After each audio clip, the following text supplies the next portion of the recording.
Am I the a-hole for gloating to my ex's husband when my daughter chose me alone to fill a father of the bride role in her wedding? I have one daughter, Rosie, 25 female. Her mother and I divorced when she was 2 after I learned she was having an affair with John. John claimed he was Rosie's biological father, so a DNA test was done. I'm her bio father. I don't think it surprised many, since Rosie looks a lot like me. My ex and John married once the divorce was finalized, and John became the biggest thorn in my side. He has always bragged about how I'm not Rosie's only dad, and how she would grow up with both of us. He taunted me with things like, "She'll like me more one day. You're just one of her dads now. You'll lose them both to me someday," and things of that nature. My ex wanted me out of the picture, so she allowed this as she thought I would give up. But I love my daughter, and despite my hatred for them both, I was calm and civil when my daughter was present, and watched my words even when she wasn't. John had been married when he and my ex started their affair, and during the divorce he learned both the kids involved were not his. He never saw them again. John and my ex never had any children together either, so he became determined to take over as Rosie's dad. John asked to adopt Rosie 6 different times while she was young, and she told me about it every time. He and ex attempted to change her last name to theirs, and were denied by the judge. He even attempted to get my daughter to follow in his shoes to become an accountant. When Rosie was 14, I was injured significantly and ended up in the hospital for several months and spent several more in rehab recovering. John took great pleasure in being there while I was not. He often painted it like I was some deadbeat. Rosie was never John's biggest fan, but that was the year he truly poisoned their relationship. She decided she wanted to join my business when she finished high school. I set her up as an apprentice so she could learn from my team, and it has been amazing. Now Rosie's engaged, and she asked me to walk her and her fiancé, Seb, down the aisle, and to dance with both of them. Seb does not have parents, and he and I have been close since Rosie met him 6 years ago. I was honored to be asked to do this for both of them. John was enraged when he heard about this. He approached me while I was grabbing groceries and told me her fiancé can do whatever, but he's Rosie's dad, and he should be dancing with her and walking her down the aisle. I was like, you know what, screw it, and gloated about the fact she asked me over him. I told him Rosie told him exactly what he deserved. Nothing. He said I should appreciate what he has done for Rosie more, but I just gloated more. My ex and John both said I was an a-hole, and said I should not be so petty. My sister suggested, while not wrong overall, that maybe it would make Rosie's life harder with her mom and John, and this is what gave me pause. Am I the a-hole? Now for the top comments. Not the a-hole. In general, gloating is an a-hole move, but John brought all of this on himself. He has been working to turn Rosie against you from the get-go. Piece of advice, going forward, handle this issue with grace. I am not advocating for the high road. I'm actually advocating for even deeper revenge. The more grace you show, the better life you live, the greater relationship you have with Rosie and your future grandchildren, and the more it will tick him off. Yes, I like this response. Gloating is typically childish, but this guy has it coming. I agree with all of this, but I do think OP's sister is wrong. Rosie is 25 now and getting married. Presumably she won't live with her mom and John, and her mom seemingly did nothing to protect her from John's terrible behavior. If anything, it sounds like she encouraged it. So Rosie's life being difficult to the two of them sounds frankly irrelevant, as she may very well cut them off or at least go low contact. Not the a-hole. By your account, since Rosie was 2 years old, you've held it together, biting your tongue both in her presence and outside of it, for 2 decades. I'd say your soul has reached its limit of proverbial bootprint areas. Everyone has limits to which they can tolerate being dehumanized and disrespected. You've rightfully reached yours. Rosie's now an adult, and if she were unable to handle any repercussions that would ensue from her wedding requests, she wouldn't have made said requests. One minor outburst by you, which is what this was, minor, isn't going to overshadow the 2 decades worth of superhuman composure you've demonstrated to her. If anything falls on Rosie due to this instance, she'll handle it with resolve. Not the a-hole. He's a better person than me, because I couldn't endure something like that for so long. Next story. Am I the a-hole for refusing to do any more joint parties with my ex for our kids? I have 3 kids with my ex-wife, Sammy. We divorced when our youngest was still a baby. Our kids are now 11, 10, and 8, and Sammy has been married to Joe for the last 2 years. Sammy and I disagreed a lot on parenting, which is ultimately what drove us apart. We did mediation and co-parenting classes during our divorce, recommended by the judge. The recommendation was that we communicate about schedules and parenting conflicts on the Our Family Wizard app, but to try and work on coming together for our kids, so we did just that. Discussed parenting via the app and try to show we could be civil in front of our kids. We even did some joint parties together for birthdays and such. However, ever since Sammy married Joe, things have changed. He's a lot stricter than Sammy, and he has undermined me in front of the kids a number of times. And both Sammy and Joe have become annoyed when kids listen to me over Joe. Examples: our 11-year-old had a family day to raise money for his football team. We went together, and it was my parenting time, so the kids were home with me that week. They had lemonade there for people to drink and water and fruit juice. My oldest wanted lemonade and asked me if he could get some. I said of course, and said after that he could not, that he was only allowed water and knew that. I encouraged him to go ahead and told him that the kids are allowed more than water with me. The same day, my youngest wanted to join his older siblings on the bounce house. I said sure, and I would go watch to make sure he was okay. Joe said it was not a good idea and should stay with them. Another time at my daughter's birthday party at my house in my parenting time, she wanted to know if I would come and let her and the other kids bounce me around on the bounce house. Joe butted in and said he didn't want her having an adult on with kids. This kind of thing happens frequently. I've mentioned it to them that I do not appreciate it and I do not interfere on their parenting time. But I have been dismissed repeatedly, and Joe has told me that I am not a good parent and they don't approve. So I decided no more joint stuff like this. We can attend the same functions, but we should not all sit together and stop with the throwing joint parties with both sides. I spoke to my kids and they said it might be better, since their mom and Joe don't like when they listen to me over Joe. I informed my ex and Joe, and they said I was an ass and was not putting the kids first. I responded that it was them not putting the kids first, but disrespecting me in front of the kids. Am I the a-hole? Not the a-hole. Sounds like your kids get it. Joe needs to back off and mind his own business. They're not his kids to raise. He can support your ex, not decide for her or for you. He has no place in that discussion. If he didn't like her parenting style, he shouldn't have married her in the first place.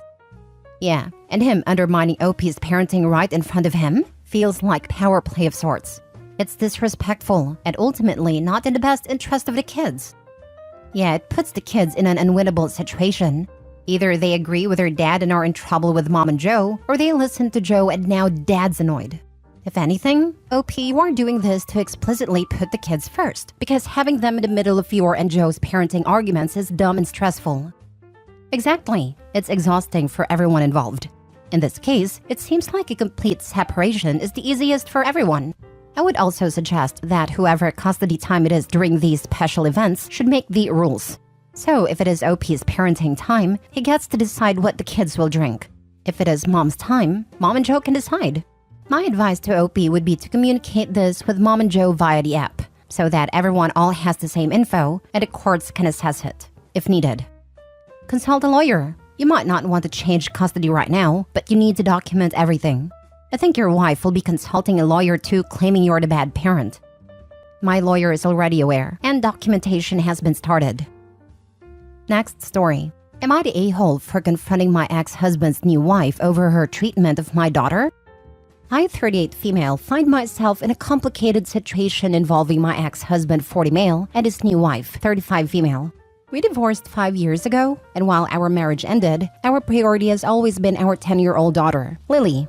Initially, everything was smooth. My ex-husband and I shared custody of Lily, and we both made an effort to maintain a friendly co-parenting relationship. However, things took a turn for the worse when my ex-husband introduced Lily to his new girlfriend, now his wife, Sarah. At first, I was happy for my ex-husband to have found love again. But it didn't take long for me to notice that Sarah was treating Lily differently from her own children. She has 2 kids from a previous marriage, and while she's affectionate and kind to them, she often excludes Lily. Lily would come home after her weekends with her dad and Sarah, tearfully recounting incidents where she felt left out, ignored, or even bullied by Sarah's children. Lily's self-esteem took a hit, and she started acting out at home and at school. I tried to address this issue with my ex-husband, explaining how it was affecting Lily's emotional well-being. He assured me that he would talk to Sarah about it. However, nothing seemed to change. Sarah's behavior persisted, and Lily continued to suffer. Feeling helpless, I decided to take matters into my own hands. One day, after dropping Lily off at her dad's place, I asked to speak with Sarah privately. I calmly expressed my concerns and told her how Lily was feeling left out and hurt. I suggested that we could all sit down and discuss how to make this transition easier for Lily. Sarah, however, became defensive and accused me of meddling in her family.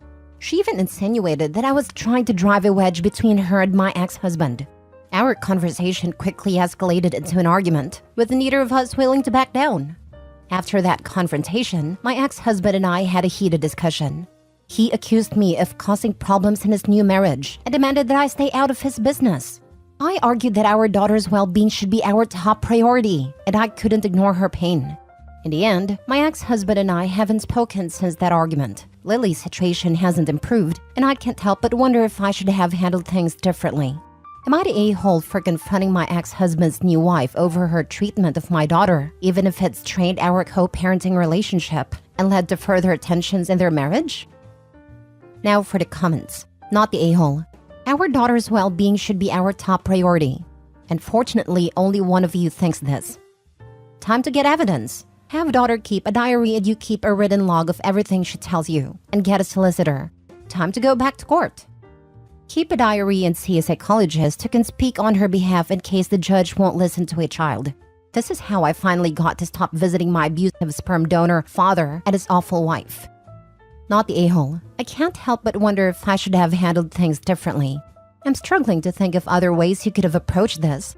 Lily has been coming home each weekend in tears, with stories of being excluded and bullied, which has been impacting her behavior at home and in school. Your ex clearly hasn't been doing enough to ensure his daughter is as comfortable and safe as possible while she's with him, so of course he stepped in. Any decent parent would. From how you've described it, you were respectful and calm towards Sarah.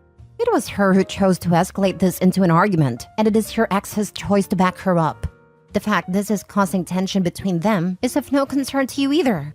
Their marriage is not even a blip on your radar, and if this situation is driving a wedge between them, then they clearly have deep issues that they need to work on. Not the a-hole. Stop sending her. She's old enough to tell a court how she feels, and that she doesn't want to go there. If he wants to have a relationship with her, he can pick her up and take her out for dinner and a movie or activities and bring her home after. Was coming to comment the same thing. She's old enough to be listened to now.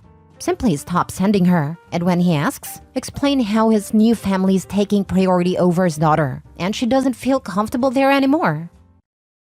Last story. Am I the a-hole for giving my son's bedroom to our foster child? My husband and I have been foster parents for over a decade. 2 months ago, we had 4 minor children living in our home. Our 12-year-old biological son, our 8 and 5-year-old adopted sons, and our 21-month-old foster son. Our 22-year-old foster daughter also still lives at home with us, and my 19-year-old son spent the summer back home after his freshman year of college. We also have other adult children that don't live at home but not really relevant. 7 weeks ago, we got a call for an emergency placement of 5 siblings. 17 female, 12 female, 10 male, 7 female, 6 male. We only had 2 spare bedrooms, but had enough spared beds and storage to make it work with the girls in one room and the boys in the other. It now looks like we are going to be fostering the 5 of them for considerably longer than we thought when they were placed with us. And because of the large age gaps between the girls, having them share more long-term isn't really ideal. We already moved the boys a few weeks ago. We bought a triple bunk for our 8 and 5-year-old's room and moved the 6-year-old in with them, then put the 10-year-old's bed into our 12-year-old's room. This allowed the 17-year-old girl to get her own room and the 2 younger girls to share. None of this created any drama, and the boys were all more than happy to share rooms with each other. Now that my 19-year-old is going back to college, we discussed and eventually agreed on turning his bedroom into a room for our 12-year-old girl so she has her own space away from her little sister. He wasn't impressed when I brought up the idea, but agreed. However, before he left back for college a few days ago, he got into an argument with my husband complaining it's unfair that he's lost his room and that he has nowhere to go when he comes back home now. My other adult son also contacted me about the situation to essentially tell me it was a bad idea and that his brother is really upset. And just because he's been away for college a year doesn't mean he is ready to lose his spot in the house. Last year we didn't need the extra space, so his room stayed empty when he was at college. But this year, it makes no sense to leave a bedroom empty. And to make 2 girls 5 years apart in age share a room. He is still welcome home whenever, and if things change or he drops out, we can rearrange things again. Losing his room is temporary, as we don't normally have so many foster kids. When our other kids/grandkids visit, they happily use an air mattress in the den or bunk with a sibling, and he can do the same on his school breaks. He will most likely have his room back by next summer, and if not, we will figure out solutions then. I have explained all this to him, but he's not hearing me. Am I the a-hole? I've bought new decor, etc. for the room, and plan on decorating and moving our foster daughter in tomorrow. Facts: you don't have the room to foster her properly. Facts: you still continue to do so at the cost of your current family, both bio and non-bio. Do with that what you will. I completely agree with this. OP does not have the space to support the number of foster kids she's committed to, at least not in a way that's comfortable for the kids already in the family. When it starts having a negative impact on family dynamics, it's time to stop. As a person who was a kid in this situation, can confirm. I can second this. Some parents take up fostering at the cost of their own kids' well-being and quality of life. There's always the faux caring talk, but the fact is, they're turning their home into a hostel that no longer has space for their own children. Some foster carers try and turn their homes into a hostel for everyone other than themselves. Why not focus on the kids you have now? My parents frequently put the needs of foster and adopted kids over me and my brother, and we resent them heavily even into adulthood. You're the a-hole. I'm not looking for sympathy. I'm a middle-aged adult. It is what it is, and I wouldn't be where I am today if it wasn't for the life I've lived. But I'm just saying I know it's hard. Doesn't matter if the kid is 10 or 19 or 35, every time he comes home, he probably is reminded of his childhood.